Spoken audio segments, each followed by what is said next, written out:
एक बार की बात है, वाराणसी के घाटों पर एक बुजुर्ग साधु हर रोज एक ही जगह बैठा दिखाई देता था। उसका नाम कोई नहीं जानता था। लोग उसे बस बाबा कहते थे। वह बोलता नहीं था, सिर्फ सामने बहती गंगा को निहारता रहता था, जैसे किसी का इंतजार कर रहा हो। कभी कभी लोग भोजन रख जाते, कुछ पैसे भी, लेकिन बाबा ज्यादातर कुछ नहीं छूता था। उसकी आंखों में एक अजीब सी पीड़ा थी, जैसे किसी टूटे हुए वादे का बोझ हो, जैसे कोई बड़ा पाप अंदर ही अंदर जलता हो। घाट पर बहुत लोग आते जाते, लेकिन कोई नहीं जानता था कि बाबा कौन है और उसकी कहानी क्या है। फिर एक दिन घाट पर एक पत्रकार आया, अजय नाम का एक जिज्ञासु युवक जो घाटों की कहानियां रिकॉर्ड कर रहा था। उसे बाबा में कुछ खास दिखा।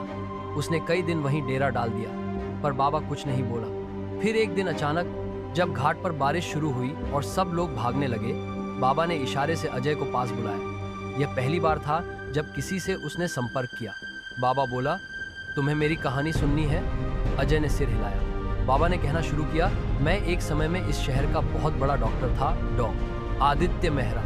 मेरी अपनी क्लिनिक थी, बड़ी गाड़ी थी, नाम था, शोहरत थी, लेकिन उस सब के बीच में इंसान होना भूल गया था। अजय चौंक गया। बाबा का अंदाज, आवाज और आंखें अब उसमें छिपे आदित्य का अक्स दिखने लगा। बाबा ने आगे कहा, मैं जानता था कि मेरा इलाज महंगा है।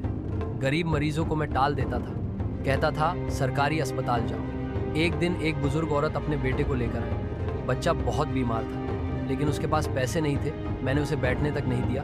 वह गिड़गिड़ाई, रोई, पर मैंने कहा, मैं डॉक्टर हूँ, भिखारी नहीं। वह माँ बेटे को लेकर चली गई। 2 दिन बाद खबर आई, बच्चा मर गया। मैंने सुना और अनसुना कर दिया, मगर उस दिन के बाद कुछ बदल गया। मेरा मन बेचैन रहने लगा। ऑपरेशन करते वक्त हाथ कांपने लगे। रातों में नींद गायब हो गई। मैं खुद को आईने में देखने से डरने लगा। एक रात जब नींद नहीं आई तो मैंने शराब पी और सड़क पर निकल पड़ा, और फिर बाबा की आंखों में आंसू भर आए। उसने कहा, मैंने गाड़ी तेज चलाई, बहुत तेज, और उसी मोड़ पर एक और बच्चा मेरी गाड़ी के नीचे आ गया। मैं रुक भी नहीं पाया, भाग गया। लेकिन अगले दिन अखबार में उसकी तस्वीर थी, और वही औरत, वही माँ जो पहले मेरे पास आई थी, वही थी। उसने एक और बेटा खो दिया। उस दिन मैंने सब छोड़ दिया, अस्पताल, पैसा, घर, पहचान, सब कुछ। मैं भाग आया इस घाट पर। अब हर दिन यहाँ बैठता हूँ और उन 2 बच्चों के लिए प्रायश्चित करता हूँ। अजय की आंखें भर आईं। वह कुछ कह नहीं पाया। बाबा बोला, मेरे जैसे लोग अक्सर बहुत देर से समझते हैं कि इंसान की कीमत पैसों से नहीं, उसके दर्द से होती है। मैंने बहुत दर्द दिया।